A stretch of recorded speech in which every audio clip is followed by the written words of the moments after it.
Que s'est-il passé le 22 mars 2024? Avant les attentats, le 22 mars au matin, Vladimir Poutine avait annoncé que les choses allaient changer pour Israël.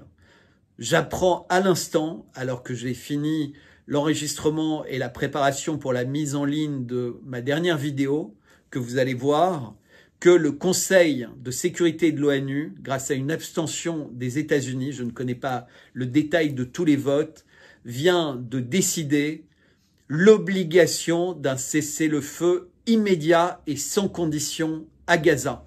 Attendons de voir comment les choses évoluent, mais il semblerait que le monde ait décidé d'écouter Vladimir Poutine. Террористов, убийц, нелюдей, у которых нет и не может быть национальности, ждет одна незавидная участь – возмездие и забвение. Будущего у них нет.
Но они должны понять, что бал вампиров заканчивается.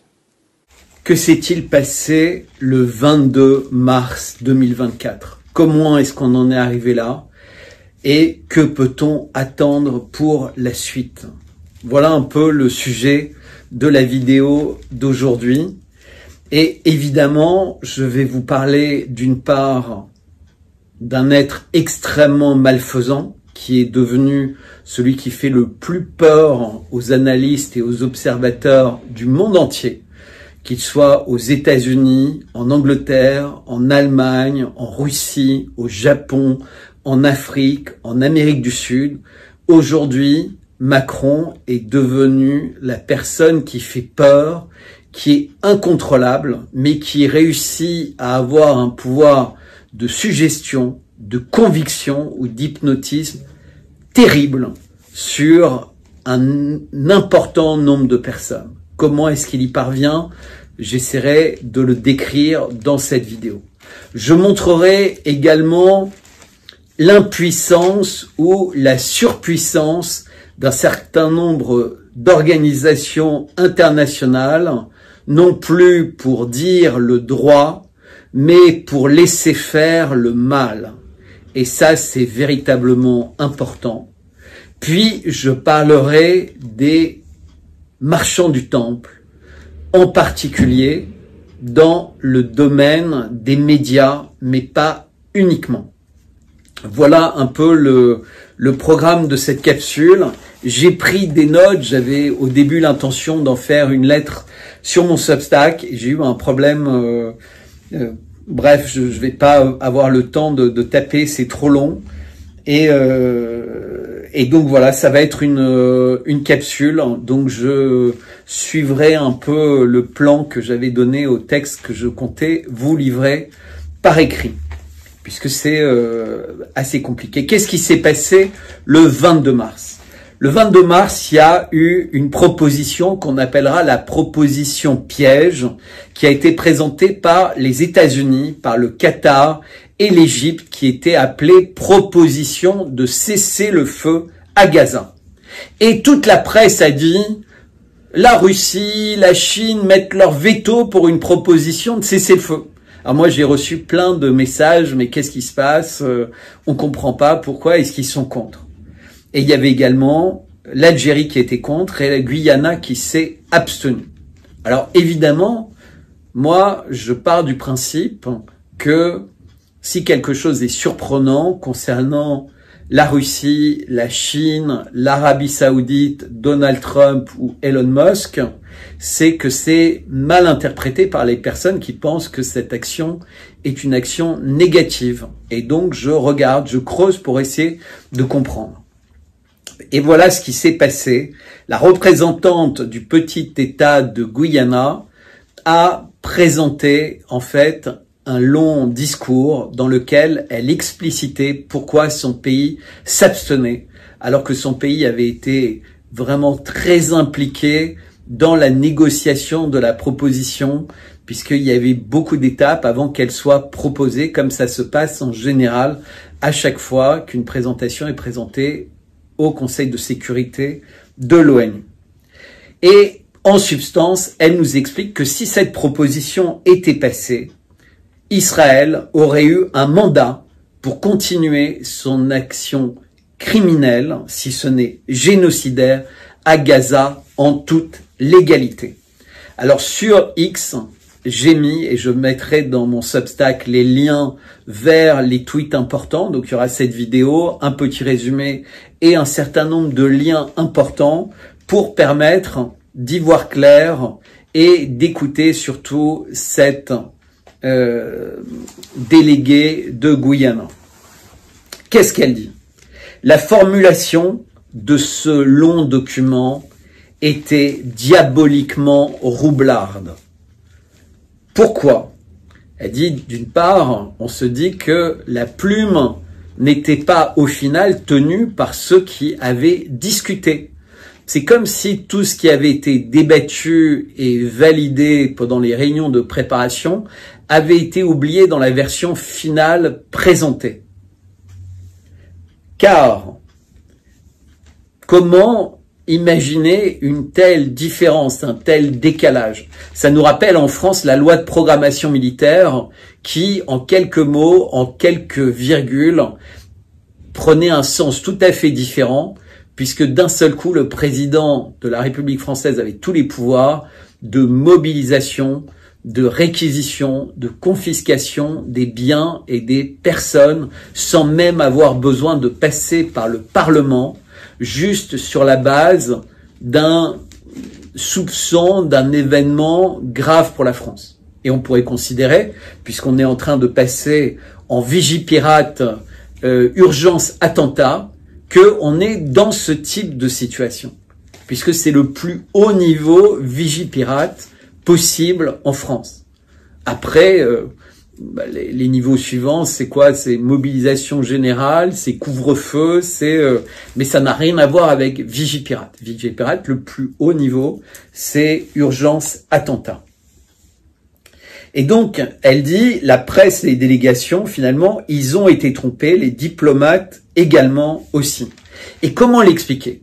Mais c'est assez simple en fait, il faut vous imaginer quand vous êtes à New York à ces réunions de l'ONU, vous êtes entouré d'avocats, de consultants, de lobbyistes, vous êtes dans des hôtels, vous avez des call girls, vous avez des prostituées, hommes ou femmes selon vos goûts, vous avez des grands repas, vous avez des grandes choses, donc évidemment la plupart des délégués ne travaillent pas beaucoup et font confiance à des tiers pour leur dire oui ou non. Et souvent c'est des réunions marathons. Et donc les personnes, moi j'ai vécu ça, au début sont concentrés et puis après ils se laissent aller. Le secrétaire de réunion fait le job, ils lui font confiance et ils se font avoir. Encore une fois, c'est ce qui se passe souvent en France avec des projets de loi compliqués, mais ça se passe également avec des gros contrats entre les acteurs publics et les acteurs privés. Bref, face à toutes les tentations, voilà, comme la proposition s'appelait cesser le feu à Gaza, tout le monde trouvait ça génial, sauf que ce n'était pas ça qui se passait, puisque tout dans le texte était vaguement conditionnel en termes de contraintes, entre guillemets, pour Israël, qui est la puissance occupante, à des choses qui devaient être faites au préalable par d'autres. C'est-à-dire que tant que les autres avaient pas fait, ce qui n'était pas vraiment clair, donc en termes de libération d'otages, en termes de remise des armes, en termes de se présenter comme prisonnier, etc., etc., etc., etc., En fait, Israël pouvait continuer exactement tout ce qu'ils avaient envie de le faire, comme ils le faisaient, mais légalement, puisqu'en fait, ça avait été validé par le Conseil de sécurité de l'ONU. Je vous rappelle que c'est également avec ce genre de tromperie que la France de Sarkozy, les États-Unis d'Obama et l'Angleterre de Blair ont obtenu de la Chine et de la Russie qui s'étaient abstenus un espèce d'accord qui leur a permis de détruire la Libye, qui ne s'en est toujours pas remise aujourd'hui. Alors que pour l'Irak, il y avait eu cette tentative vaine, entre guillemets, d'opposition de la France, mais les États-Unis avaient déjà créé à l'époque la notion de coalition pour la liberté ou coalition pour je sais pas quoi, et donc ils n'en avaient fait de toute façon qu'à leur tête, puisque les règles de l'ONU, c'est bien connu jusqu'à là, ne s'appliquaient pas aux États-Unis, elles s'appliquaient aux autres, et surtout, elles ne s'appliquent pas à Israël. Bon, bref, tout était obligatoire pour les occupés, donc pour les Palestiniens, et rien n'était véritablement obligatoire pour l'occupant, en l'occurrence Israël. Et donc c'était complètement flagrant, c'est pour ça que des pays ont refusé de signer ce qui était intitulé faussement « Cessez-le-feu à Gaza ». Donc manifestement, il y a un grand avantage pour Israël, une grande habileté dans la rédaction avec des lobbyistes, les avocats de ce genre de texte, parce que si on n'est pas aussi malicieux et sournois, évidemment, on tombe dans le piège, et ils savent très bien qu'il y a beaucoup de lâcheté, il y a beaucoup de paresse, et il y a beaucoup aussi de délégations qui sont empoisonnées par les devoirs de mémoire qui aveuglent complètement le présent. Il faut bien comprendre ce que je dis. Quand les devoirs de mémoire aveuglent le présent, on en arrive à des génocides, des actes criminels, du nettoyage ethnique, et je prends les mots de la Cour internationale de justice, qui sont perpétrés par Israël contre les Palestiniens, qui sont, je le rappelle, dans un ghetto sous blocus total. Alors, je voudrais quand même dire en anecdote, et je mettrai le lien, qu'il y a une étude très sérieuse, une enquête du New York Times, mais qui a été reprise aussi par beaucoup de médias, et aussi un travail extraordinairement sérieux d'Al Jazeera, une vidéo d'1 heure, qui montre que tout ce qui a été raconté, ou en tout cas en très grande partie le 7 octobre, avait été complètement préparé à la virgule près par l'État d'Israël dans un document qui s'appelle Mur de Jéricho. Il y avait un autre document préparatoire de ce document qui avait été également présenté par Wikileaks, et les journalistes de New York Times concluent en se demandant comment les terroristes du Hamas ont pu suivre à la lettre, y compris les slogans, ce document Mur de Jéricho qui manifestement n'aurait jamais dû tomber entre les mains des journalistes. On savait de toute façon très bien par le ministre égyptien de la Défense qu'il avait prévenu à de nombreuses reprises son collègue le Premier ministre Netanyahou, et que ceci n'en avait eu cure.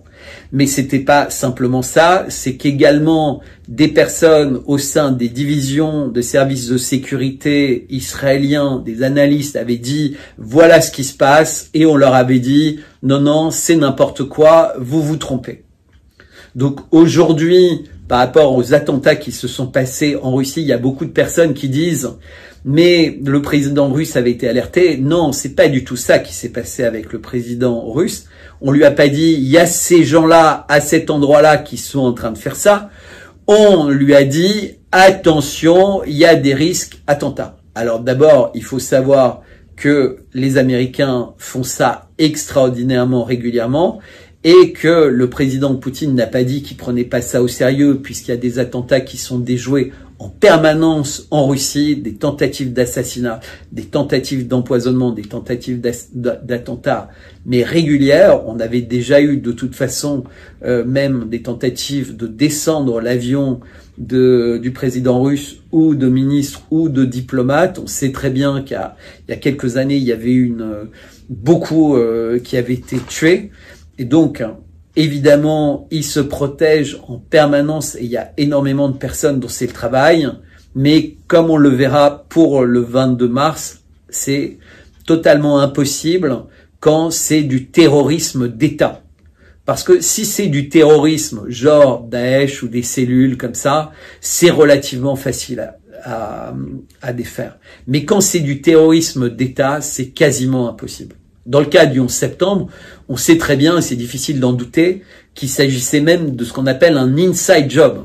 Donc là, c'est impossible à déjouer, puisqu'en fait, les gens qui sont censés déjouer ça vont tout faire pour que ça ne se passe pas. Comme les Israéliens ont appelé ça également leur 11 septembre, on peut en déduire que ça voulait dire inside job. C'est ce qui ressort des enquêtes, comme je l'ai dit tout à l'heure.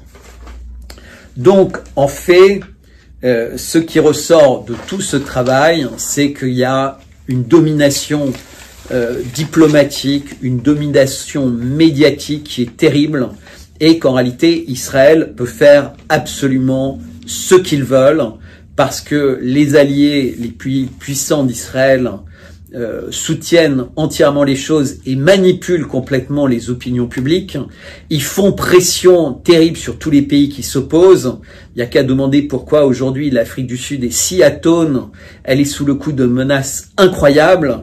La CIG, depuis 2 mois, on ne les entend plus alors qu'ils étaient censés s'exprimer depuis au moins 1 mois suite aux allégations de génocide sur lesquels avait conclu le tribunal, et depuis 2 mois, plus rien. De la même manière que l'Égypte, qui est extrêmement endettée, risque d'être contrainte, entre guillemets, d'accepter l'inacceptable, c'est-à-dire de proposer de prendre les Palestiniens dans le désert du Sinaï, moyennant une réduction de leur dette. Voilà, on en est là, ça c'est la réalité. On a Israël qui a véritablement un contrôle sur le monde. Ils montrent leur déshumanité totale. Je rappelle, 33 000 morts minimum à Gaza. Plupart sont des femmes et des enfants. Plus de 75 000 mutilés en 5 mois. Également, la plupart sont des femmes et des enfants et qui ont été mutilés et amputés le plus souvent sans anesthésie, dans des conditions précaires, ce qui fait que régulièrement ils meurent assez rapidement après, et ils ne sont pas comptés dans les morts, puisqu'en fait la baisse de la population de Gaza, on n'a pas les chiffres exacts, mais il y aurait une diminution de population de plus de 200 000 personnes. Donc ça, c'est les morts directs ou indirects suite au massacre opéré par l'armée israélienne à coups de bombardements aériens. Il faut voir que les bombes arrivent par bateau entier des États-Unis et de très nombreux pays. On remarque également que la France, qui était censée avoir un navire hôpital et s'occuper des Palestiniens, ne fait rien, que le président français était très heureux que quelques caisses de nourriture dans le cadre d'un pont aérien aient été envoyées sur les Gazaouis. C'est évidemment nettement insuffisant. Il y a 2 500 000 personnes, maintenant 2,2 millions ou 2,3 millions, qui sont absolument privées de tout. Mais évidemment, on comprend, ceux qui critiquent Israël, et j'en sais quelque chose, sont véritablement amenés à passer un sale quart d'heure. Soit ils vont être censurés, soit ils vont perdre leur job, soit ils vont être diffamés de façon infamante. Mais de toute façon, ce sera compliqué. En France, critiquer, c'est devenir infréquentable. Et avec l'évolution des lois, toutes les lois, tous les moyens qui sont entre les mains des personnes qui vont attaquer avec des avocats, rendre la vie impossible à une simple critique objective et factuelle de la situation. Certains pensaient d'ailleurs que c'était possible, et on a le cas du Premier ministre irlandais qui s'est risqué à une critique publique d'Israël devant les caméras et devant Joe Biden lors d'une visite aux États-Unis. Il a dû démissionner 2 jours après. Pourtant, c'était un bon élève du World Economic Forum, de Davos, Young Leader, etc. Premier ministre gay, très libéral sur toutes ces questions woke, sur l'avortement, etc., etc. Il avait soulevé beaucoup d'indignation, mais pour cette question qui tient vraiment à cœur aux Irlandais compte tenu de leur histoire, évidemment, lui-même, ça lui tenait à cœur. Il a cru qu'il avait la possibilité de s'exprimer sur cette question. Non, pas du tout. Démissionner. Alors, il faut savoir tous les moyens de pression, parce qu'en fait, la rue n'avait pas réussi à le faire démissionner quand il avait mal agi, entre guillemets.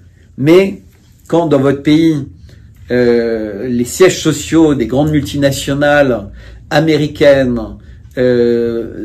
contrôlées par BlackRock, pilotées par BlackRock, et des GAFAM, etc. sont là, et qu'on vous explique qu'il y aura des conséquences très graves si le Premier ministre reste, croyez-moi, il part.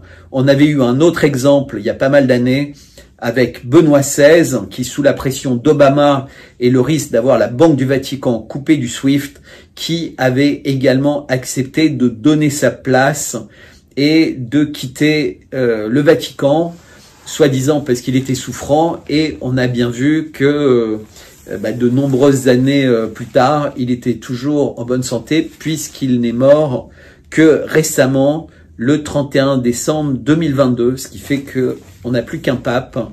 Et d'un point de vue prophétie comme celle de Saint Malachie, ça veut dire qu'on rentre dans une période très négative, et je crois qu'on se rend tous compte de cela.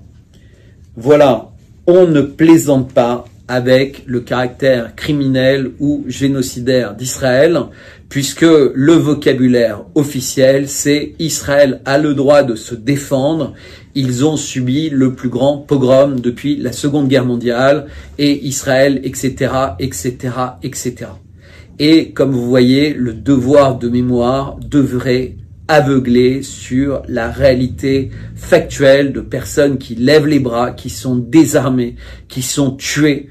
J'ai vu des images épouvantables d'enfants marchant pour retrouver leur maison, peut-être pour retrouver leurs parents, et qui étaient tués quasiment un par des drones qui continuaient à les bombarder, alors même qu'ils essayaient de continuer à marcher à quatre pattes. C'est abominable.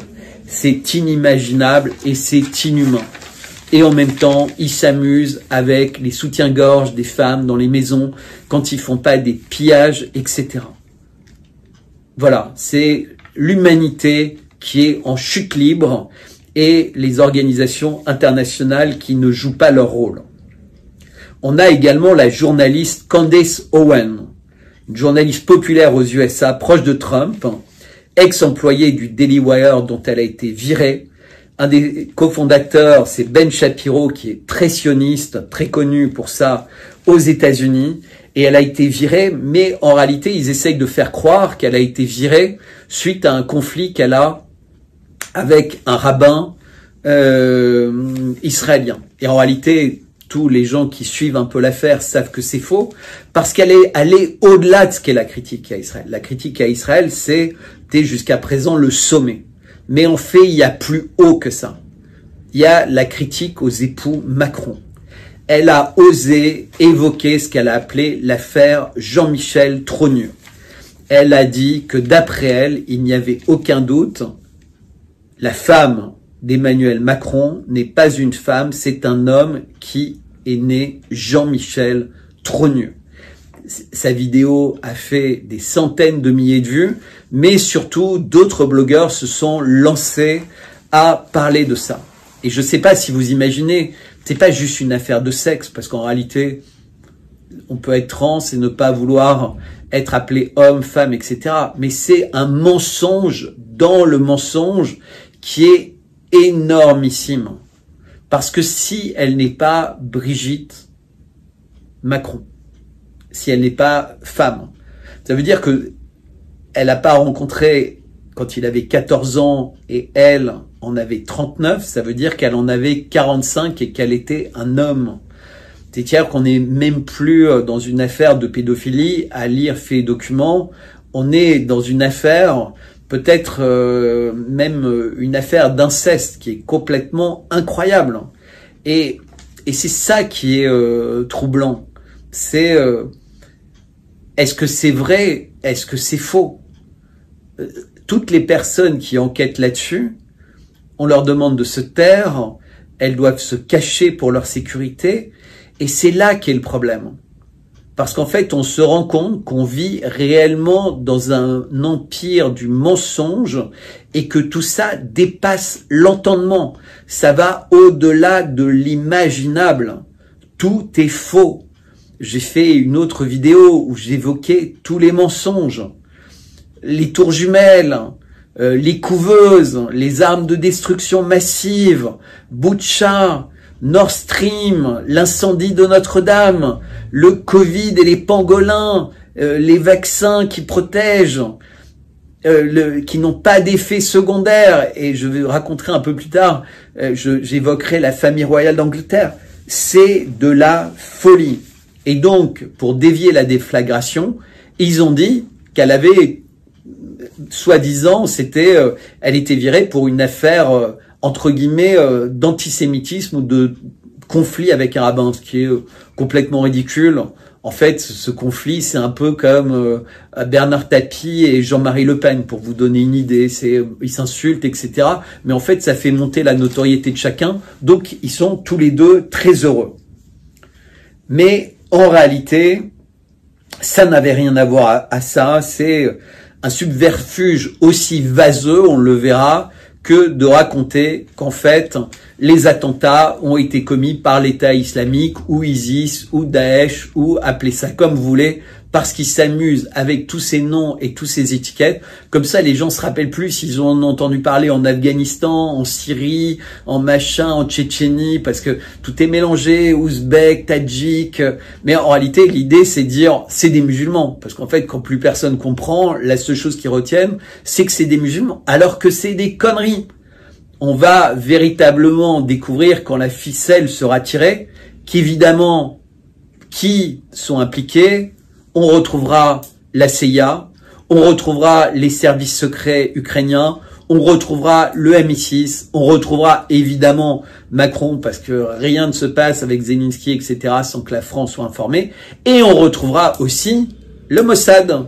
Et il y aura un petit fil qui amènera vraisemblablement aussi dans la direction de l'Azerbaïdjan. Et on verra pourquoi. Qui est le propriétaire de la salle Crocus ? Etc., etc. Où est la seule base hors d'Israël, à part l'Élysée et la Maison Blanche d'Israël? Eh ben, elle est en Azerbaïdjan. Pourquoi en Azerbaïdjan? Donc on verra, on creusera ce sujet, soit dans cette vidéo, soit dans une deuxième partie de vidéo. Mais on voit bien que tout le monde a été muselé dans cette affaire, et muselé au point de se dire que finalement, toucher Brigitte Macron ou Jean-Michel Trogneux, c'est véritablement le sujet ultime. D'ailleurs, depuis le lendemain du fait qu'elle a quitté Daily Wire, plus ou moins en bon terme, on imagine que c'est pas en bon terme vu la vitesse à laquelle ça s'est passé, mais ça a dû se négocier avec un chèque, avec un certain nombre d'accords, où il y a des avocats qui ont dû gérer ça très bien. Eh bien, YouTube et Google font le nettoyage de toutes ces vidéos. Terminé. Même les gens qui avaient une version, etc., c'est droit à l'image, droit d'auteur, droit machin. Et vous voyez, c'est comme ça que ça se passe. C'est-à-dire qu'il y a, encore une fois, des sujets interdits et pour lesquels vous serez intimidés. Et d'ailleurs, ça a complètement disparu. C'est-à-dire que l'actualité devient tellement violente qu'une activité qui paraît énorme et qui semble être comme une faille dans le mur qui sépare la plupart des habitants de la planète d'un univers de mensonges dans lequel ils sont, vers un univers, entre guillemets, avec un peu plus de vérité. Mais en réalité, quelle est la vérité sur Terre? Qu'est-ce qu'on comprend à la vie sur Terre, à Dieu, au diable, au mal? Qu'est-ce qu'avait découvert quelqu'un comme Tesla?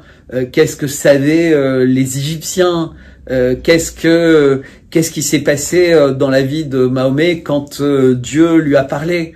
C'est quoi les prophéties? C'est quoi les miracles? Toutes ces choses sont extraordinairement importantes. On est en période de carême. Jésus-Christ, le Fils de Dieu, va être bientôt sacrifié. Il a viré les marchands du temple. Et j'en parlerai tout à l'heure. Mais on a justement un président français qui laisse énormément de traces dans notre sillage. Des traces qui ressemblent à ce que ferait le diable ou l'antéchrist. Puisque, pour signer un pacte avec le diable, il doit nous dire qui il est et quelles sont ses intentions. Et qu'est-ce qu'il a fait? Il a fait le portrait officiel que j'ai largement commenté dans plusieurs vidéos.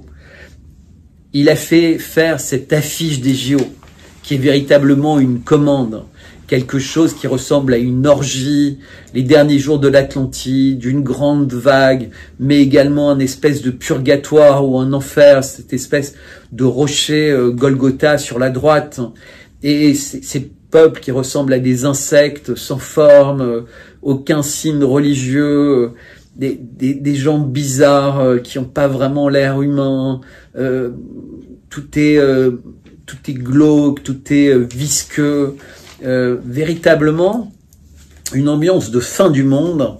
Et j'avais évoqué dans mes tweets où je les décrivais, ça me rappelait l'imaginaire de cette île aux enfants perdus dans Pinocchio, où c'est un peu la dernière fête avant d'être transformé en âne ou en mouton et puis d'être exécuté entre guillemets dans une espèce d'apocalypse suprême. Mais pire encore, j'ai découvert lors de la dernière allocution de Macron, derrière lui, puisque je m'attendais à ce qu'il y ait de nouveau des tapis, des tableaux infâmes, un chien, Omen, Nemo, la malédiction, etc. Non. Là, derrière lui, il y avait le logo RF. Et j'avais jamais imaginé qu'il était changé régulièrement. Et j'avais une impression vraiment bizarre en voyant cette image. Et donc, je l'ai sollicité sur Internet en disant « Qu'est-ce que vous en pensez ?» Moi, j'avais déjà vu ce que je voulais voir. Et en fait, ce logo RF, il est dessiné pour nous faire lire les 7 trompettes de l'enfer. Et donc, vous regarderez la dernière version qui a été commandée par l'Élysée dès 2017. C'est-à-dire qu'à peine élu, il fait sa photo officielle dans laquelle il se présente comme l'Antéchrist. Il fait ce logo dans lequel enfer, trompette de l'enfer, donc c'est comme un sigil. Donc l'anneau, l'anneau du pouvoir, on y était avec évidemment c'est le Seigneur de l'anneau, l'anneau dont parle souvent Schwab ou les gens du Harari, et donc qui serait un peu l'anneau du faucheur, puisqu'on a vu il joue avec la semeuse inversée, donc la faucheuse. Et ça, on avait vu dans une photo qu'il avait présentée aussi sur Twitter sur l'identité numérique, où on découvrait son deuxième prénom, qui mettait bien en avant, qui était Jean-Michel. Et c'était censé avoir été fait un 1er avril, puisque la carte était périmée un 31 mars. Donc pour qu'une carte soit périmée un 31 mars, il faut qu'elle ait été faite le jour d'après, donc le 1er avril. Beaucoup de choses dans cette photo, avec pareil, un sol en échiquier, la couleur bleue, avec tout ce que ça peut évoquer, des escaliers, une espèce de cascade, bref. Et il faut regarder tout ça, mais ce logo RF, en fait le R, le pied était très long comme le pied d'un E, et le R était coupé, et donc on avait comme un E accolé au F, donc c'était un E en F, donc E-N-F, E en F, et ensuite le F n'avait pas sa petite barre du milieu, en fait il était fusionné avec le R, puisque la barre du F, la petite barre, était un peu comme le côté du R, donc ça voulait dire que le F était le R, le F et R, puisqu'ils étaient fusionnés entre eux, ils ne faisaient qu'un. Et donc on avait F et R, enfer. Et il y avait cette petite trompette qui était bizarre, et en fait il y en avait tout autour, puisque chaque pied dessine comme une trompette. Donc je vous invite à regarder l'image, et je mettrai en lien dans le Substack le tweet dans lequel je décris cela en détail, et vous verrez que tout ça n'est pas le fruit du hasard et ni la manière avec laquelle ce logo était encadré et tout était disposé. Et quelle que soit la caméra, on voyait ce logo. Et c'est un changement fondamental, discret. Et voilà. Et la boîte qui a créé ça s'appelle The Craft. Et si vous regardez le patron de cette boîte, vous verrez, c'est comme un disciple complet de Macron, comme sa photographe officielle, celle qui a fait les photos de lui en train de boxer comme Popeye. Mais il faut regarder toutes les photos. Il y a une complicité entre elle et lui qui est incroyable. C'est juste une manière d'hypnose, une manière de nous annoncer énormément de choses. Et également, quand même, il faut savoir que le jour de la cérémonie pour l'amiral de Gaulle aux Invalides, il y a 6 personnes parmi les militaires qui sont tombées dans les pommes. Il y a de plus en plus de personnes qui tombent dans les pommes au contact d'Emmanuel Macron. J'ai 2 personnes qui étaient présentes à cette cérémonie qui l'ont dit. On a quand même quelqu'un qui a un pouvoir extrêmement bizarre, qui aime toucher les gens, qui vit avec quelqu'un qui a 25 ou 35 ans de plus que lui, mais qui a la réputation très diverse par rapport à toutes ces questions. Donc on peut s'interroger. Également, d'un seul coup, on repense à la table géante à Moscou et Poutine qui faisait tout pour ne pas le laisser approcher, puisque le chaman qui avait été invité en début de session pour être à côté de Macron était là pour faire en sorte qu'entre guillemets, ce qui semble être un espèce de pouvoir maléfique de Macron et qui est très fort au contact ne soit pas le cas. Moi, j'ai rencontré des personnes qui ont croisé et des gens qui avaient la foi, qui avaient la fibre, et malheureusement, ça ne leur a pas véritablement réussi d'être touchés à lui, alors qu'ils essayaient de lui faire passer des messages négatifs. Quand vous êtes complètement sous cette séduction, évidemment, ces choses-là ne se passent pas maintenant. Je sais que ça a l'air complètement abrupt pour des personnes qui découvrent cette vidéo pour la première fois et qui n'ont pas encore découvert les vidéos de ma chaîne, mais vous verrez en y rentrant, je ne suis pas du tout quelqu'un qui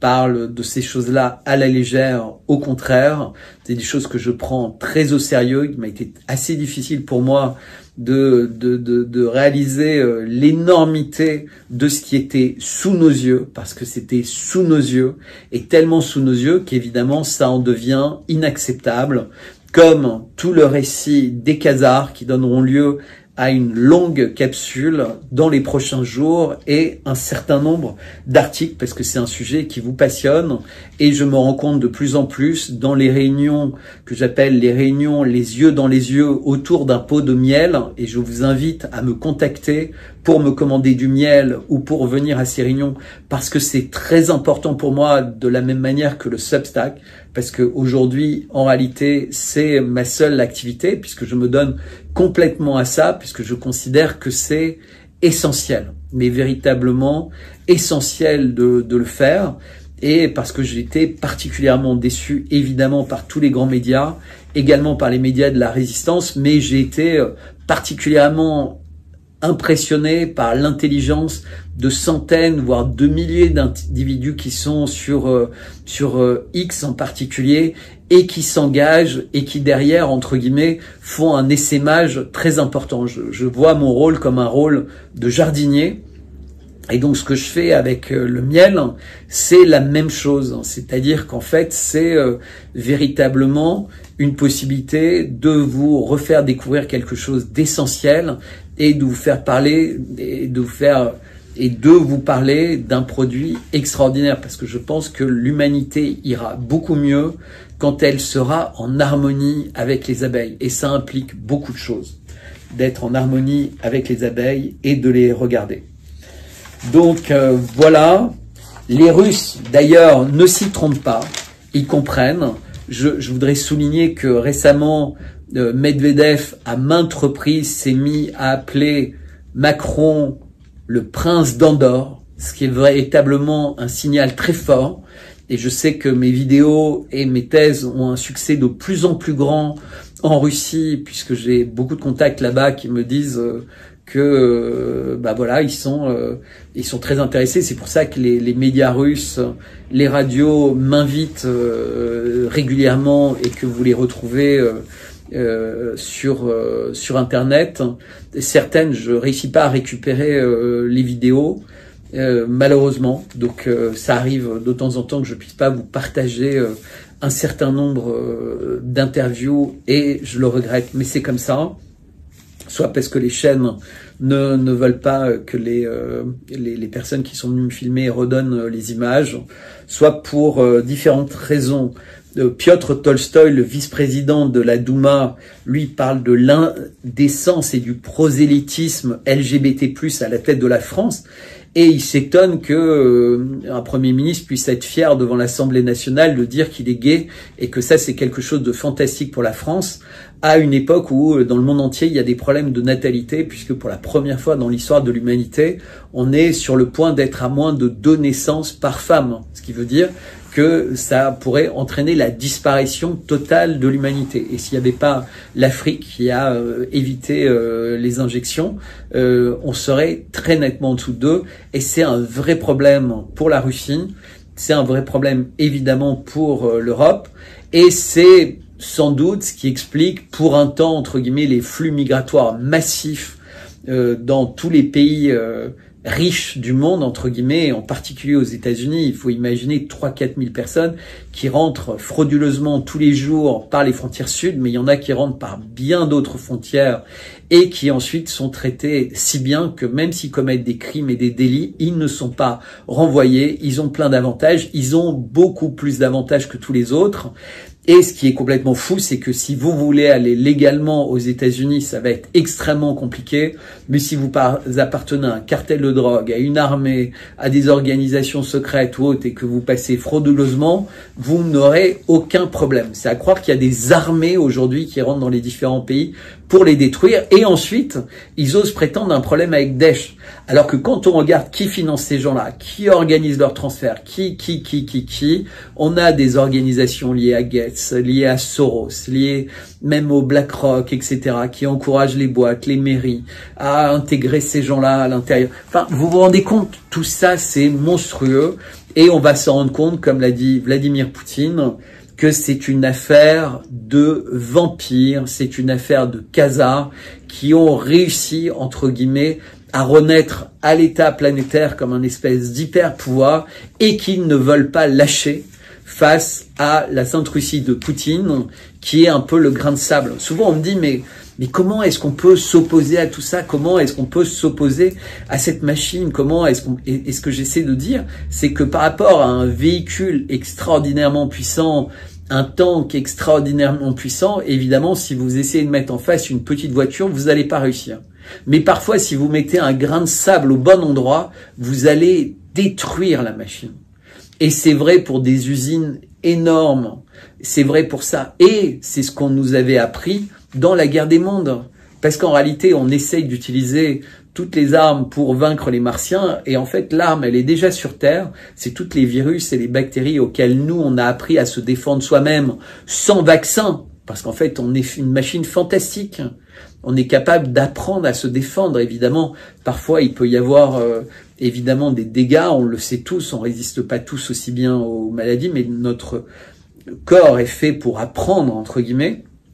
Notre cerveau est fait pour apprendre, nos muscles sont faits pour apprendre, notre cœur est fait pour apprendre, et évidemment dans notre organisme, dans notre tube digestif, etc., on a des mécanismes d'apprentissage. Mais si on apprend au corps à bouffer de la merde, à bouffer de la nourriture impropre, de la nourriture de synthèse, vous savez qu'ils veulent nous faire manger des insectes, mais aussi maintenant ils tricotent de la viande.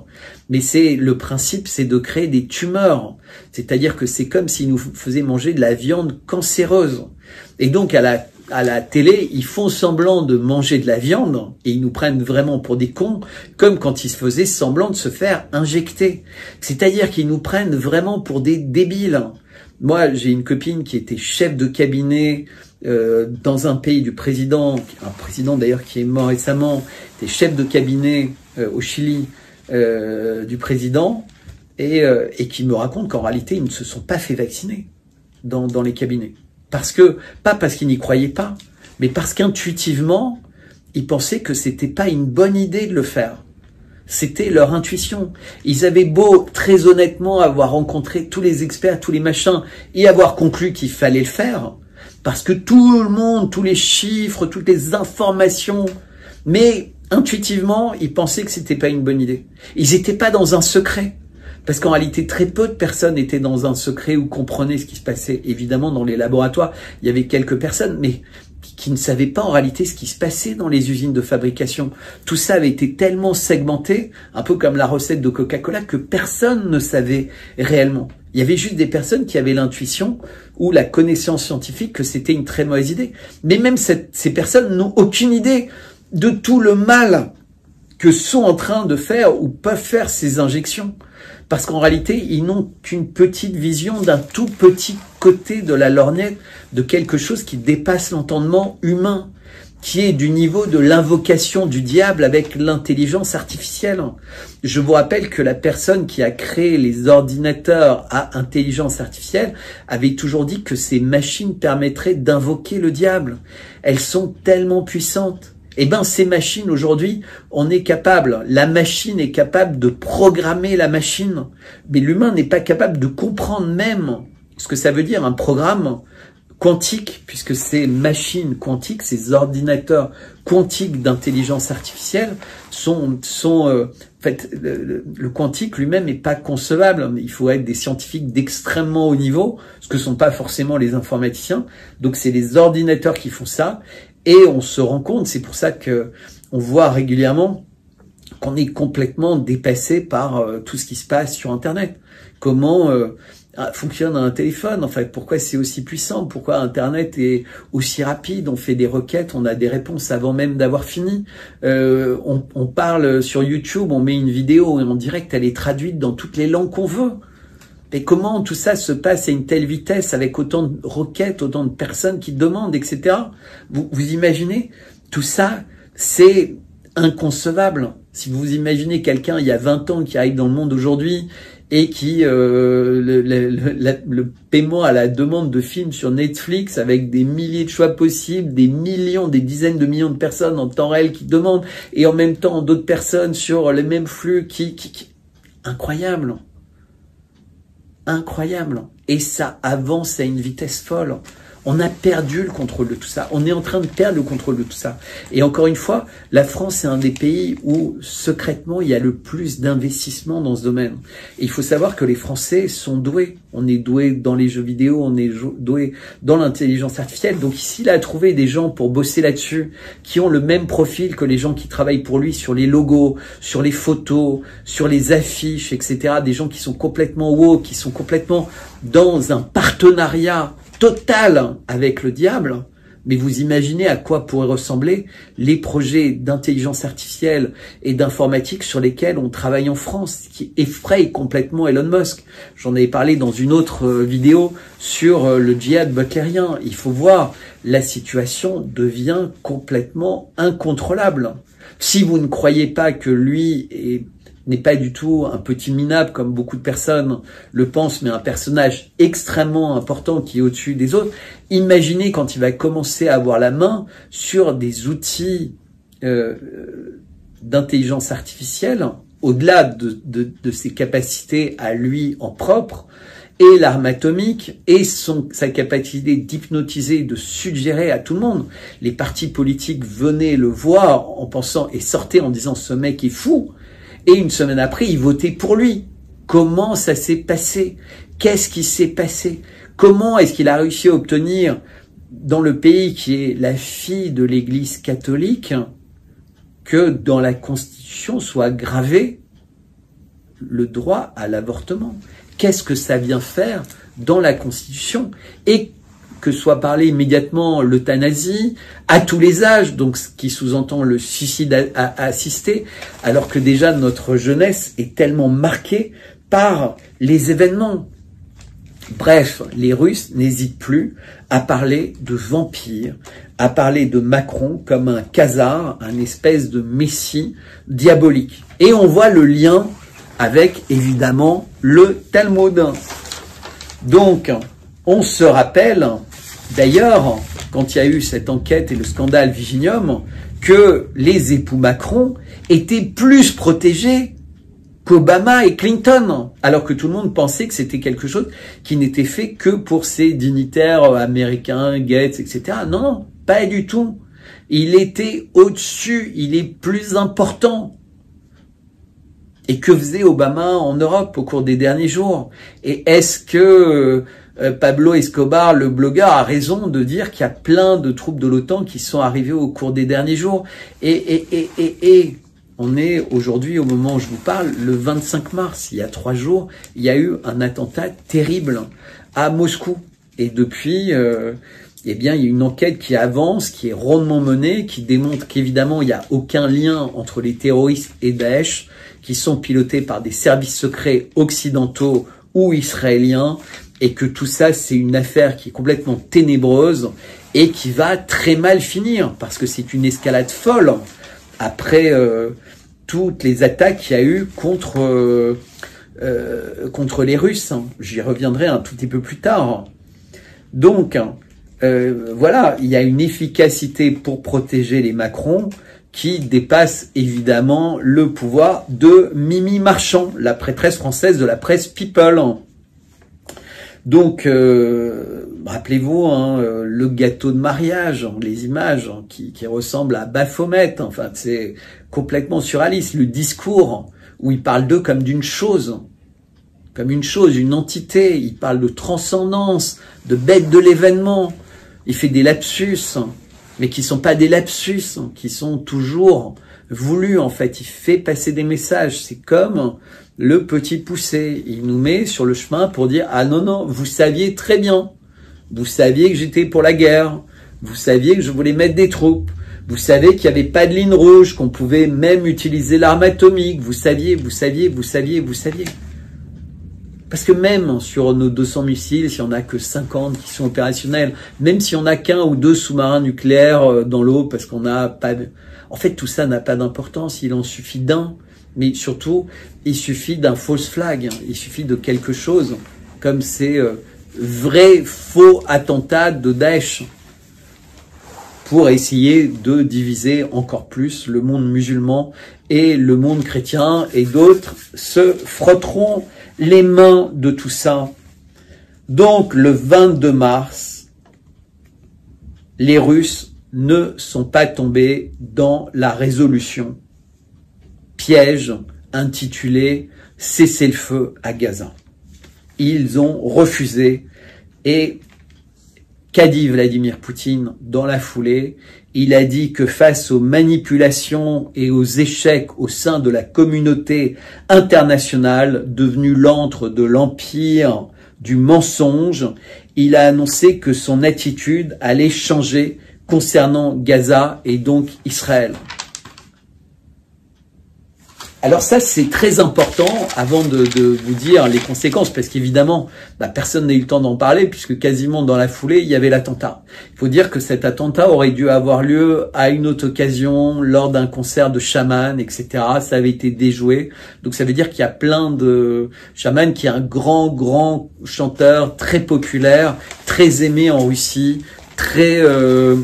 même si son nom c'est chaman, très catholique, très croyant, très patriote, comme il y en a beaucoup. Je mettrai des liens vers des musiques formidables qui ont été mises en ligne un peu sur le thème de ce que Michael Jackson avait fait pour We Are the World, mais sur le thème des attentats, et pour ressouder en musique le peuple russe. C'est vraiment magnifique. Mais que Poutine ait le courage, alors que les Israéliens passent leur temps à l'ONU, etc., à critiquer Poutine, à aider l'Ukraine, à envoyer des troupes en Ukraine, à le faire complètement à visage découvert, mais que Poutine ose attaquer Israël, quand on connaît l'importance de la communauté ashkénaze en Russie et la solidarité qui est très forte, c'est que le travail de son Premier ministre Mishustin, auquel il a confié le soin d'en finir avec la 5e colonne, les traîtres et les vampires à la patrie, a réussi. Parce qu'évidemment, 90% des juifs ashkénazes qui sont en Russie sont fiables pour la Russie, de la même manière que la plupart de ceux qui sont en Israël. Je parle, moi, pas du tout des Juifs, pas du tout des Ashkénazes ou des Séfarades, ou tout ça n'a pas d'importance. Je parle de ceux qui se sentent dans des racines qui sont complètement différentes, qui sont liées à cette idée de Khazar, à cette idée de culte du mal, et à cette idée véritablement de Messie qui doit tuer tous les impies et ne laisser vivre qu'une infime partie. Et donc on a entendu des discours évidemment de Netanyahou, et Thierry Messiaen avait fait une vidéo assez intéressante où il expliquait en fait toute la généalogie de Netanyahou, et on se rend compte qu'il est lié véritablement à il est au sein d'une lignée particulièrement inquiétante.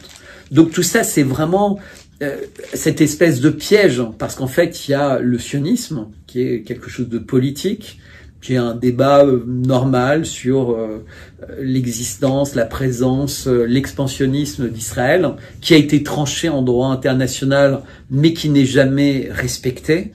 Il y a la religion juive, qui est une religion comme les autres religions, qui est tout à fait respectable, et il faut respecter les gens qui ont cette religion. L'antisémitisme, qui est le nom global pour dire ça, qui n'a aucun sens, parce que ça ne représente rien. Les sémites sont les Palestiniens, mais appelons, n'a pas sa place, comme le racisme, comme l'islamophobie, comme tout ça, ça n'a pas sa place. Parce qu'en fait, tout ça, c'est créé artificiellement pour diviser les gens entre eux, pour créer des guerres, et pour que des gens qui sont dans des salons en train de boire des bouteilles de vin à des fortunes, et d'acheter des sacs à main à leurs call girls et des villas à leurs femmes pour les avoir loin de l'endroit où ils ont leur call girl ou leur toy boy, parce que la plupart d'entre eux sont devenus gays, puisque ça fait partie en fait de l'accession à des pouvoirs suprêmes. Donc ces gens-là n'ont rien à voir avec les religions traditionnelles.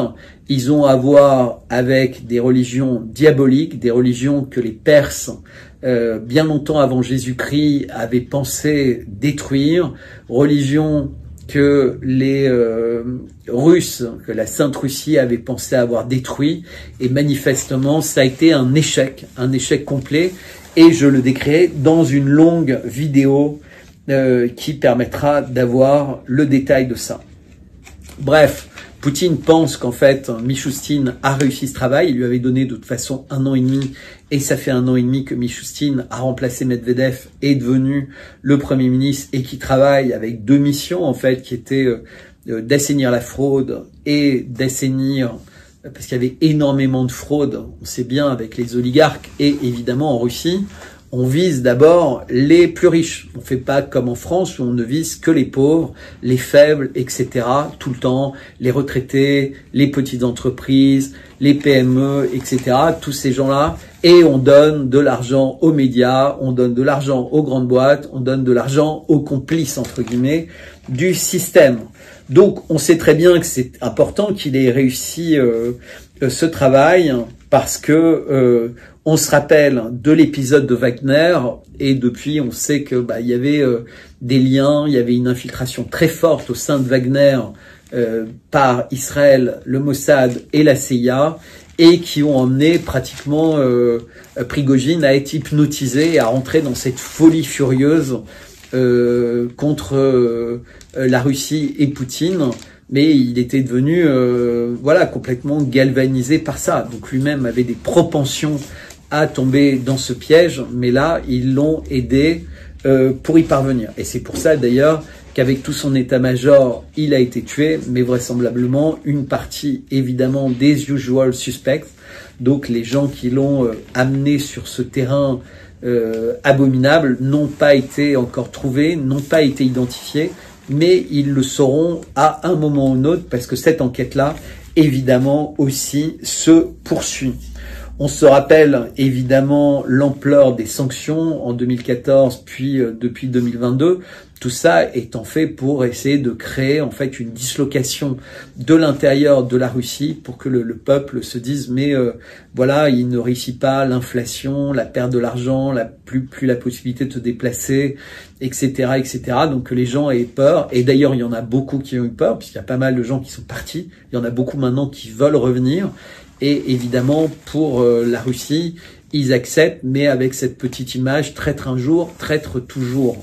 Et qui est en général relativement vrai. On a évidemment tout ce qui s'est passé après la réintégration de la Crimée, Maïdan, les grosses attaques, Nord Stream, Pont de Kerch, les drones sur le Kremlin, les accords de Minsk bafoués, donc j'ai pas besoin de vous rappeler, hein, François Hollande ou Merkel disant qu'en fait tout ça c'était des conneries, c'était que pour gagner du temps.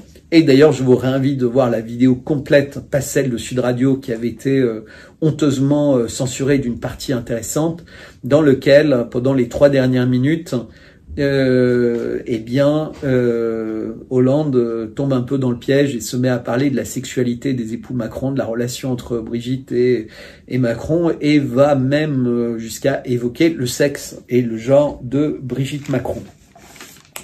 Bref, les ennemis de la Russie à l'intérieur et à l'extérieur, comme on voit, ne ménagent pas les peines, ni également les médias et les réseaux sociaux. Je pourrais faire une capsule entière juste pour expliquer comment en permanence, par réseaux sociaux, par emailing, par réunions Tupperware, etc., il y a toujours, comme à l'époque de Victoria Nuland et ses petites madeleines pour faire à plus de 5 milliards, ou je sais plus, 500 milliards ou 50 milliards, enfin, je crois que c'était 5 milliards, mais c'est déjà beaucoup d'argent, avait réussi à subvertir suffisamment de personnes en Ukraine pour aboutir au changement de régime qu'on observe et qui nous amène à cette situation pré-apocalyptique au niveau du monde. Évidemment, ils font la même chose avec des sommes de bien plus importantes. On a vu des vidéos d'ailleurs où Navalny était en train de...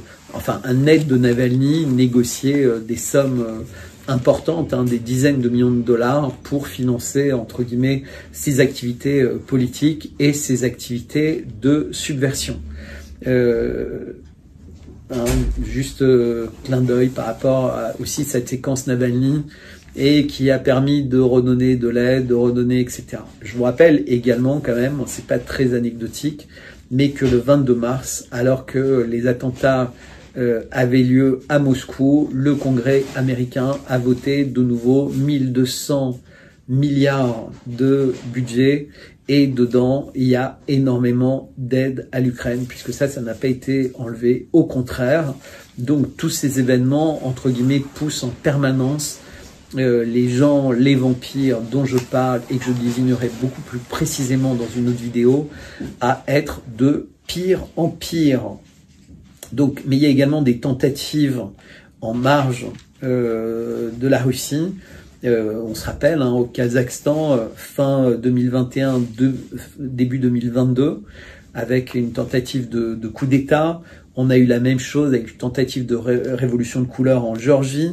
On a eu évidemment la même chose en Biélorussie. On avait eu la même chose avant Yougoslavie. Évidemment, on a l'Ukraine, mais on a aussi des choses qui sont pas si anecdotiques que ça. C'est la fin de la neutralité de la Suède et de la Finlande. Je vous rappelle quand même que ces deux pays sont entrés coup sur coup dans l'OTAN et que ce ne sont pas des choses neutres, ce sont des choses qui ont des conséquences. Et d'ailleurs, entre autres, c'est sur l'absence d'enquête sérieuse, par exemple, pour Nord Stream. Donc, et ça c'est vraiment important d'avoir en tête, la cible a toujours été la Russie. La cible a toujours été la Russie, la cible secondaire, l'Iran. La Chine n'est pas une cible principale. Et d'ailleurs, vous remarquez que plus le temps passe, plus il n'y a pas de détournement à essayer de faire croire qu'en réalité, l'ennemi c'est la Chine, ou l'ennemi c'est la Corée, ou l'ennemi... Non, tout ça c'est des conneries. L'ennemi c'est la Russie. D'ailleurs, Netanyahou n'évoque plus jamais le fait que les Iraniens pourraient avoir la bombe atomique bientôt. Ce qui est très étonnant parce que en réalité, ils ont 10 fois plus de possibilités de l'avoir qu'ils n'ont jamais eu. Mais là, non, il en parle pas du tout. Au contraire, les critiques vont plein gaz pour à l'encontre de la Russie. Et ça, c'est véritablement inquiétant puisque ça montre toujours ce lien et cette espèce de revanche éternelle qu'auraient les Khazars envers cette Sainte Russie qui les a démis, cette Sainte Russie orthodoxe, chrétienne orthodoxe, mais qui est complètement qui accepte tout, parce qu'on essaie de faire sous-entendre qu'il y a des problèmes avec des Tchétchènes ou avec des Tadjiks ou avec des Ouzbeks. Non, pas du tout. Et d'ailleurs, le président tadjik s'est entretenu longtemps avec Poutine et a dit qu'évidemment, ils allaient lutter ensemble contre le terrorisme.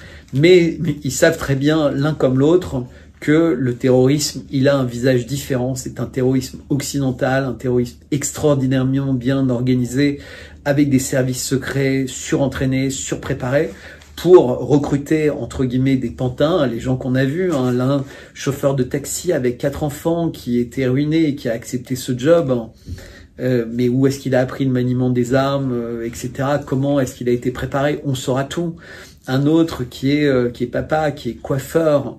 Enfin, on voit bien que ces gens-là n'ont été recrutés exactement comme d'autres terroristes de Charlie Hebdo ou ailleurs. C'est des espèces de personnes solitaires qui ont des problèmes, sauf que les Russes ne les ont pas tués, donc on va tout savoir, alors qu'en France on les tue, ce qui fait qu'on n'a jamais d'informations sur la réalité de leur parcours et comment ils ont été préparés à ces événements-là. C'est quand même fou, cette tradition de tout le temps les tuer.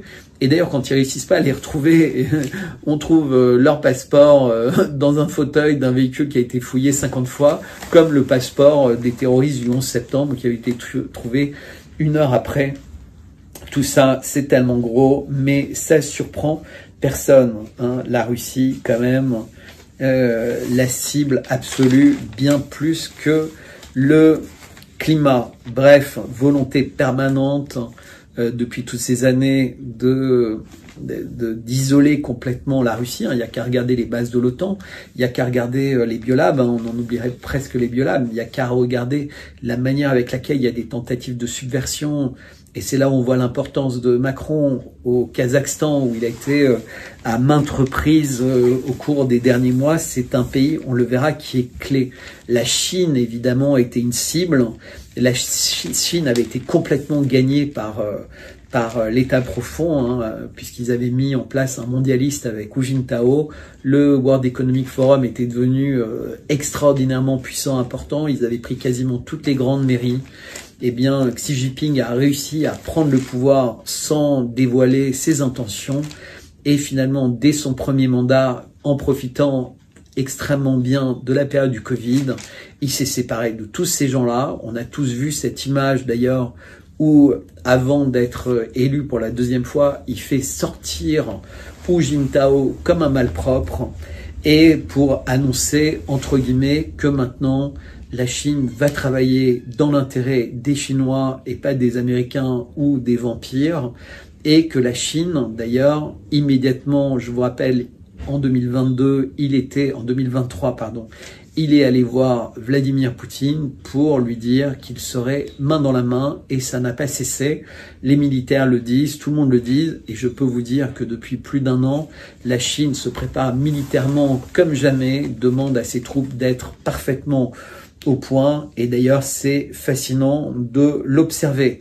Idem avec Ben Salman, totalement idem avec Elon Musk, qui change à une vitesse grand V.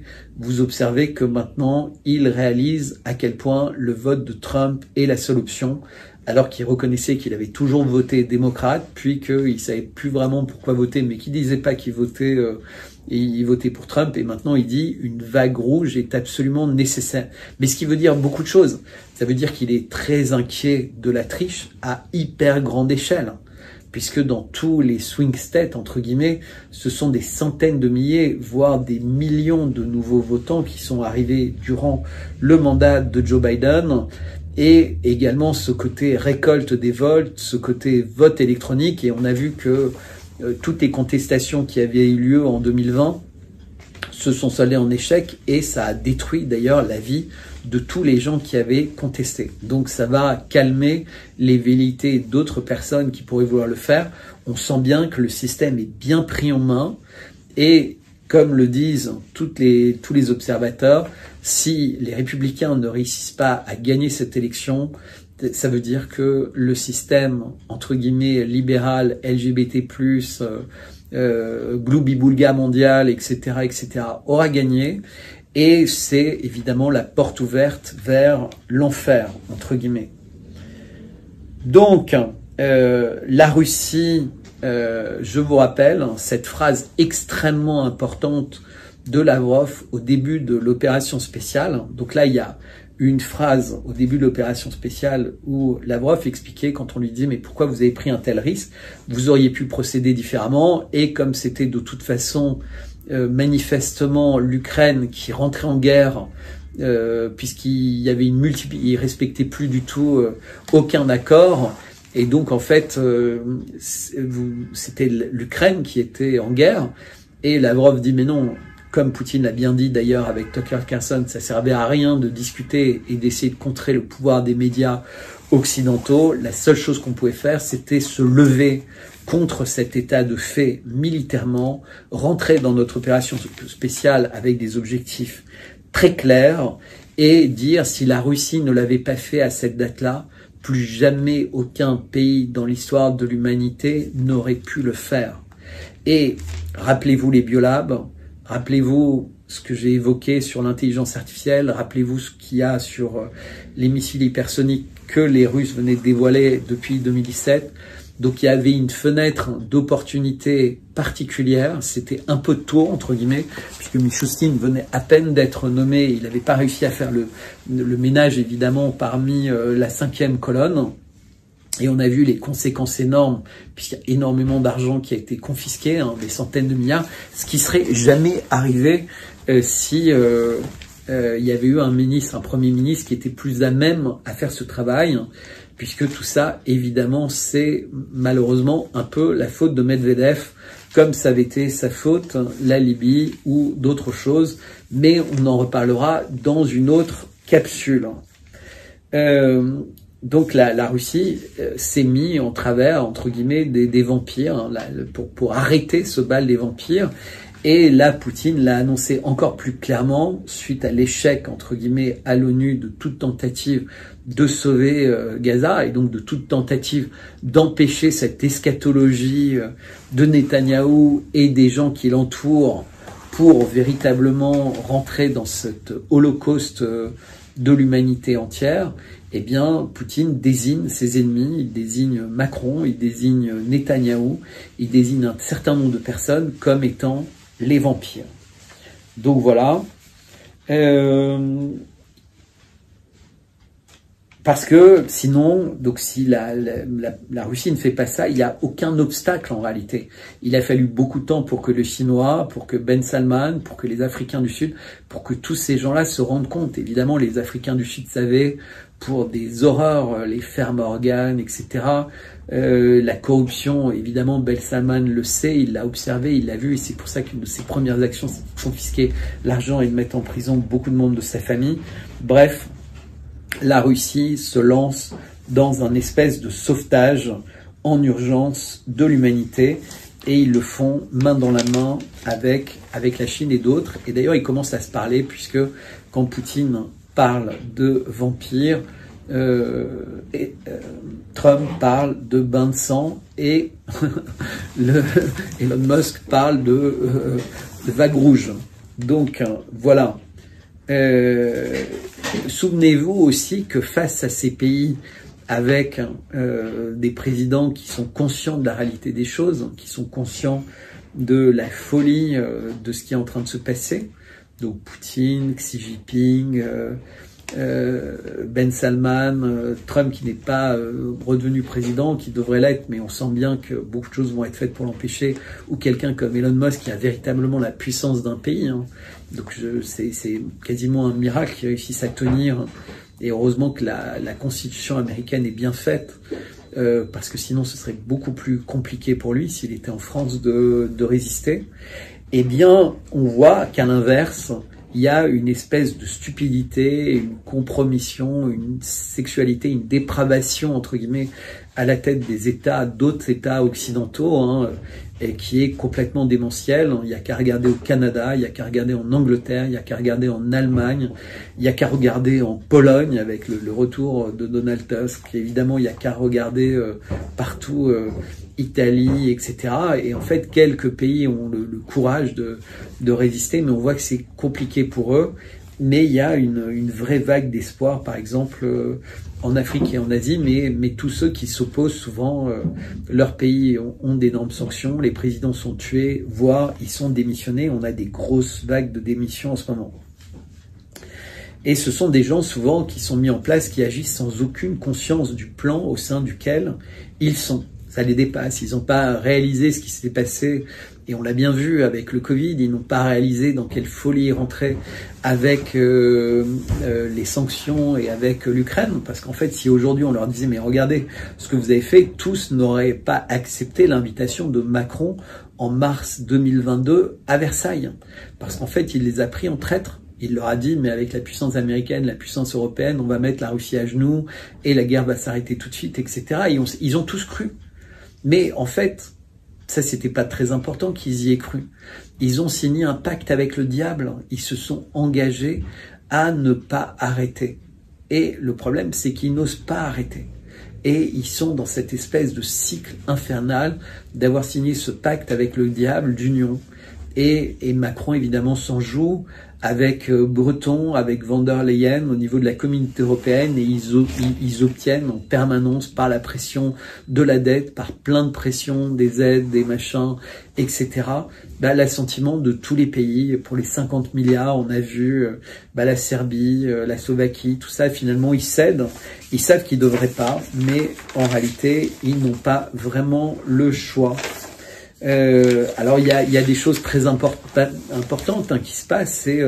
On voit bien en Asie, en Afrique, en Amérique du Sud, il y a des choses qui changent en bien, il y a des choses qui changent en mal, comme on l'a vu avec le revirement en Argentine. Mais on peut toujours avoir des bonnes surprises. Parfois, on a vu, j'expliquais, des personnes qui ont changé, entre guillemets. Mais alors en général, c'est plutôt en mal. On l'a vu en Ukraine avec Zelensky qui devait faire la paix, et on a vu ce qu'il a fait. Les perspectives inquiétantes aussi au Mexique pour les élections. Donc on voit que l'État profond, cette pieuvre khazare, a un pouvoir millénaire qui arrive aujourd'hui à une espèce de paroxysme, et qui, sans ménagement, étend un contrôle immense sur une partie de plus en plus grande du monde, le monde économique, avec des boîtes comme Vanguard, BlackRock, qui contrôlent une grande partie de l'économie mondiale.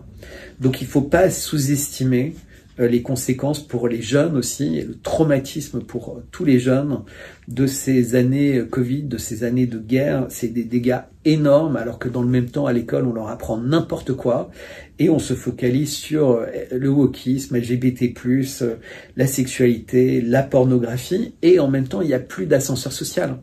Donc le seul rêve, c'est de devenir blogueur, blogueuse, maquilleuse, acteur, footballeur, sportif, mais en fait sans réaliser que c'est extraordinairement dur. C'est que pour 100 000 personnes, mais même sur X, qui essayent d'exister sur X, 99% abandonnent. Et il y en a très peu qui réussissent à être connus. Et en général, pour être connu, il faut être affilié à un certain nombre de positions politiques, religieuses, économiques, avoir des parrains, avoir des médias qui vous aident, avoir des réseaux. Mais réussir librement à grandir, et là je m'envoie des fleurs entre guillemets, c'est quasiment impossible. Alors, petit clin d'œil, si vous voulez du miel, si vous voulez vous abonner à mon Substack, n'hésitez pas, j'en ai véritablement besoin. Pas que psychologiquement pour le plaisir, c'est véritablement un besoin, parce que ça fait maintenant des années que j'ai décidé de faire ça.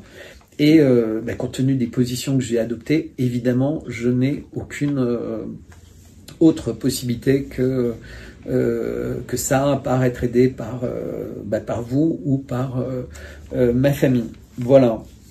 On a donc le constat clair que il faut que le bal des vampires s'arrête, puisque sinon, le World Economic Forum, McKinsey, Bill Gates, Soros, BlackRock et plein d'autres auront réussi à mettre d'une part Macron dans son espèce de pouvoir diabolique suprême, avec évidemment main dans la main avec Netanyahou, Obama et d'autres, vraisemblablement pour porter la robe de ce mariage diabolique qui aura Victoria Nuland, et un certain nombre de personnes.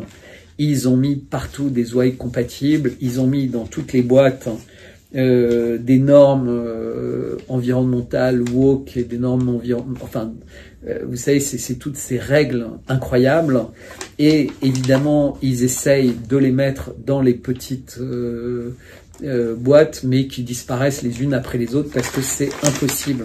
Il y a un contrôle total de la pensée et des méthodes des journalistes et des consortiums de journalistes. Il n'y a plus de budget, donc ils vont en consortium, donc ils n'ont pas de liberté dans les directions, dans la manière avec laquelle ils veulent mener les enquêtes. On a Al Jazeera qui sort des enquêtes très sérieuses sur certains sujets, mais évidemment pas sur d'autres, pour toutes les raisons qu'on peut construire.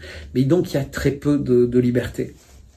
Et évidemment, on pense à Soros et les Open Society, on pense aux dons de Bill Gates, le monde touche des millions tous les ans, mais il n'est pas le seul de ces gens-là. En fait, ils se moquent de nous, ils discutent, ils décident complètement de ce qu'on peut manger, de ce qu'on doit s'injecter, de ce qu'on doit penser, de ce qu'on doit exprimer, parce qu'évidemment, derrière, il y a des avocats, des lobbyistes, des gens comme ça qui préparent des projets de loi, parce que si vous croyez que les projets de loi hyper bien écrits, hyper c'est les députés ou les sénateurs qui les écrivent, vous vous trompez complètement. Et c'est pareil avec les syndicats, puisque quand on regarde comment ils sont financés, ben voilà, c'est pas très net. Et on avait vu avec les mouvements, les gilets jaunes, les agriculteurs, en fait la vitesse à laquelle ils sont repris. Alors ils peuvent être repris pour devenir, pour aller faire des piges sur TPMP, puis quand ils commencent à gagner 600 balles, 600 € par pige, ben ils deviennent vachement sages. Et même ceux qui font semblant de pas être sages, ils supplient pour y revenir quand ils y sont plus, parce que ça a agrémenté bien leur vie. Et de la même manière que d'autres où les gens pensent que c'est des puristes qui viennent d'on ne sait où, et quand vous découvrez qu'en fait ce qu'ils produisent, ils veulent surtout pas le manger pour eux et pour leur famille, là je parle d'agriculteurs, vous comprenez que c'est pas si simple et qu'ils ont essayé absolument tous les partis politiques pendant toute leur vie. Voilà, donc malheureusement, des gens purs, il y en a pas tellement, et je reparle du grain de sable. Ne croyez pas qu'il y a un Dieu, qu'il y a une personne importante qui va faire. Non, vous êtes les grains de sable, et c'est vous qui allez faire le job. Et il y a des gens qui vont planter des graines au milieu des grains de sable, il y a des gens qui vont arroser au milieu des grains de sable, mais à la fin, ce qui va arrêter cette machinerie infernale, c'est des grains de sable. Et sinon, les personnes, entre guillemets, plus importantes dont j'ai parlé tout à l'heure, qui sont des gens comme Trump, Musk, Poutine, Xi Jinping, Ben Salman, et évidemment toutes les personnes qu'ils ont rassemblées autour d'eux, pour réussir à enrayer cette machine infernale. Évidemment, on a la même chose très triste dans les médias d'opposition, avec des fous, des pervers, des escrocs, des gourous, etc. Donc, tout ce petit monde-là, vous ne posséderez plus rien, vous serez heureux, vous serez logé dans des villes de 15 minutes, vous boufferez des insectes ou de la viande de synthèse, vous deviendrez plus ou moins bionique si vous êtes riche, sinon vous aurez le droit à l'euthanasie, au suicide assisté. Il y aura plus besoin de vous pour travailler, donc on va voir comment de façon oisive on va vous garder en vie, parce que évidemment tous les jobs vont être remplacés par l'intelligence artificielle, domaine dans lequel la France est éclaireur. Donc et même les petits médias sont hyper traites, parce qu'en fait quand ils deviennent gros, ils ont besoin de plus d'argent. Alors au début ils étaient cathos, et puis ils deviennent pro-Zemmour, donc ils deviennent beaucoup plus sionistes, donc etc. Et c'est tous pareil, pas d'altruisme, pas de machin. Ils ont des calendriers en tête qui ne sont pas les vôtres. Ils n'en ont rien à foutre de vous. Et les journalistes rêvent de passer de ce média à un média à la télé plus grand et de retourner, vous savez, ces pilules bleues et pilules rouges. C'est le mec qui dit, ok, je sais que c'est pas bien, mais putain, qu'est-ce que c'est bon, le resto 2 étoiles avec le filet super tendre, les frites, etc. Je suis pas dans le monde réel, mais je vais pouvoir recommencer à offrir à mes maîtresses des beaux sacs et des beaux week-ends, et à ma femme, je reviens sur ce que je disais tout à l'heure, une jolie voiture et une maison loin où elle passera sa vie. Donc compromission, mensonge. Et cette espèce de phrase que j'écrivais, s'ils ont été ennemis un jour de la vérité, ils seront ennemis toujours de la vérité. C'est comme ça, ennemis un jour de la vérité, ennemis toujours de la vérité. Donc les traîtres, pas de compromission. Voilà, donc que dire de ce qui se passe dans la famille royale? Eh bien, vous avez vu que tout ça, pareil, c'est tellement gros. Des fausses photos, photoshopées, une vidéo où on voit bien que c'est une vidéo qui réutilise par intelligence artificielle une vidéo d'il y a 6 ans. Voilà, la plupart des gens qui connaissent un peu le dossier, je vais dire, semblent dire que elle est morte et qu'elle se serait même suicidée. Je souhaite pas, je souhaite que ces gens se trompent, mais ça a l'air tellement flagrant. Que dire du prince Charles qui annonce un cancer du pancréas? Ça veut dire qu'il a peu d'années à vivre.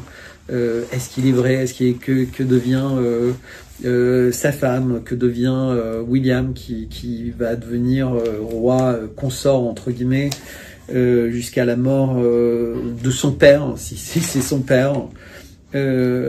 Et en même temps, ça ressemble à du predictive programming, parce qu'on se dit, merde, ils nous annoncent plein de cancers, plein de machins, il y a des gens qui connaissent bien tous les trucs, et puis on pense au Khazar, et puis on pense à tout ce que je vous dirai dans une longue vidéo sur le sujet, mais tout ça, c'est effrayant, et voilà, est-ce que c'est du predictive programming? Est-ce que c'est l'annonce d'une épidémie d'étranges cancers? Les fameux effets secondaires, les cancers foudroyants dont plein de complotistes parlent depuis longtemps. Et là, d'un seul coup, la presse en parle. Il y aurait une épidémie. Et comme ça touche la famille royale, évidemment, ça ne peut rien avoir avec des effets secondaires parce qu'ils mangent bien, ils mangent... Alors, on va dire, voilà, ils vont trouver des champignons dans la nature.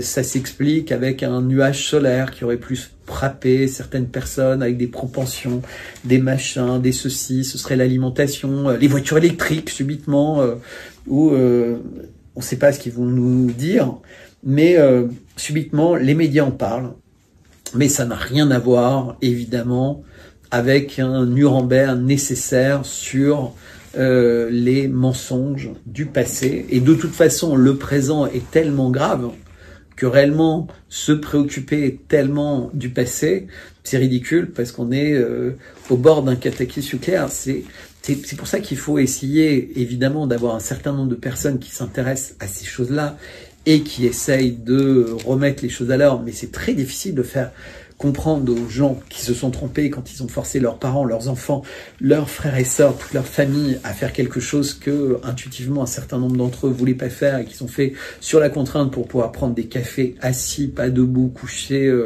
etc. Enfin, à moins de 6, après 6 heures du matin, avant 6 heures du soir. Enfin, là, franchement, ils sont foutus de notre gueule. C'était n'importe quoi. Mais voilà, maintenant, le plus grave, vous êtes en train de comprendre que Macron est peut-être quelqu'un de beaucoup plus diabolique qu'un humain, qu'il est peut-être autre chose et qui représente autre chose pour beaucoup de personnes très influentes de par le monde, et qu'il est temps de devenir des grains de sable pour enrayer ça, parce que vous avez vu la vitesse fulgurante à laquelle il ressemble à Hulk, la violence sur son visage, la violence dans ses déclarations, la maîtrise qu'il a de tout le monde, le fait quand même qu'il a réussi à faire des changements de gouvernement, virer des gens, placer d'autres, etc.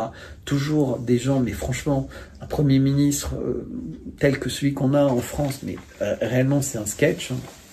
Et je dis pas que c'est pas quelqu'un de bien, mais il a 34 ans, il a rien fait de sa vie, il connaît rien, il a jamais travaillé dans une boîte, il a pas d'enfant, il a adopté un petit chien qu'on lui a donné, entre eux ils s'envoient des SMS pour lui dire qu'ils vont transformer le chien en kebab ou machin, c'est comme une cour de récréation, c'est des espèces de caïds, Enfin, le mec qui est garde des Sceaux, c'était l'avocat d'Outreau. Regardez les conclusions d'Outreau. Les enfants ont pas menti, mais les parents sont innocents. Mais comment ça, c'est compatible? Enfin, mais c'est n'importe quoi. C'est n'importe quoi. On a quelqu'un qui s'appelle Frédéric Mitterrand qui vient de mourir. Il avait plein de qualités, mais quand même, putain, arrêtons un peu, quoi. On a un mec comme Dieudonné parce qu'il a fait des insultes racistes, qui est mis au banc de la société, un autre, Soral, qui doit fuir à l'autre bout du monde, et quelqu'un qui dit qu'il a été pédophile, et c'est à peine s'il n'a pas des obsèques nationales. Non mais vous vous rendez compte? Non mais dans quel pays on vit? Dans quel monde on vit? Donc des gens qui sont incestueux, pédophiles, tout ce qu'on veut, sous prétexte qu'ils aimaient bien le cinéma, ils avaient plein d'amis, ils étaient sympas, etc. Putain, le président, il fait un tweet long comme ça, et tout le monde... Et encore une fois, je comprends, hein, la mort, c'est triste, qui que soit concerné. Mais bordel, hein. Alors quelqu'un qui fait une blague raciste, lui, il doit vivre terré, et les gens iront pisser sur sa tombe. Non mais vous vous rendez compte? C'est n'importe quoi. Et d'ailleurs, en parlant de ça, quand même, la star en Ukraine, c'est un mec qui s'appelle Bandera. Hein. En parlant de nazisme, d'ennemis des juifs, etc., bah, c'est n'importe quoi. C'est deux poids, deux mesures, double standard, oubli de l'histoire, pas compréhension. Enfin, au Canada, standing ovation pour un mec qui était dans une des divisions les plus terribles et qui a... Enfin, et quand il réalise ça, il s'excuse, le président du Parlement parle, mais... ils s'en foutent en réalité, parce que les gens ont des mémoires de poissons rouges, donc ils n'en ont rien à foutre. Et c'est ça qui est terrible. Donc voilà. Alors évidemment, vu le temps qu'a pris cette première partie, je pourrais pas parler du reste. Je vais rentrer dans la fin de cette première partie de vidéo, et je parlerai vraiment de l'attentat et des suites dans les jours qui viennent. J'ai énormément tweeté sur ce sujet, donc si vous me suivez sur Twitter, vous pouvez aller voir. Mais en France, on n'est pas à l'abri non plus de ce qui s'est passé. Mais en France, le terrorisme, il est quotidien. C'est du terrorisme sur nos âmes, c'est du terrorisme sur nos enfants, c'est du terrorisme sur notre liberté de parole, c'est du terrorisme sur tout. Les gens ont peur. Moi, les gens autour de moi me disent, mais Bertrand, mais qu'est-ce que tu fais? Pourquoi t'oses parler comme ça? Et si tu reprenais un job, etc., regarde, ta vie, c'est en train de devenir un cauchemar. T'es attaqué de toutes parts, t'es machin. Et c'est vrai que je me plains pas, je viens pas pleurer pour dire, mais c'est compliqué. Et c'est pour ça que j'essaye de trouver des solutions qui sont honnêtes, qui sont droites, qui sont équilibrées. Mais on vit pas dans un pays dans lequel le fait d'être impliqué pour essayer de dire les choses avec droiture, avec fiabilité, parce que quand vous regardez quand même, depuis que je parle publiquement, le Covid, la Russie, le climat, l'élection présidentielle, le portrait, les logos, l'affiche, Gaza, le coup d'État Wagner, les effets secondaires, la relation entre la Chine et la Russie, l'intérêt de regarder Trump différemment, l'intérêt de regarder Musk différemment, l'intérêt de regarder Ben Salman différemment, l'intérêt de regarder Mishustin comme quelqu'un de vraiment important, de regarder ce qui se passe en Afrique, dont j'ai beaucoup parlé, etc. Vous reconnaîtrez que, voilà quoi, j'ai été droit, carré, mes analyses, et je remercie Souris Mystique d'avoir écrit. En fait, c'est voilà, les gens qui suivent, ils savent que je suis véritablement une valeur sûre. Et c'est d'ailleurs pour ça que j'ai été exclu de tous les médias, parce que je ne supporte pas leurs compromissions, leurs mensonges, leurs arnaques. Et je ferai une vidéo très spécifique sur les marchands du temple et comment ils mettent en œuvre toutes les méthodes pour vous séduire. Mais ils en ont rien à foutre de ce qu'ils vous disent, de ce qu'ils vous font ingurgiter. Ils vous font du TPMP bas de gamme, mais qui est scénarisé de la même manière, où ils font des espèces de trucs comme faisait Pollack, Bistro, machin ou autre. Enfin, voilà, ou des magazines, Omerta par exemple, et dont je parlerai bientôt. Donc, on essaie de nous faire culpabiliser en France en permanence.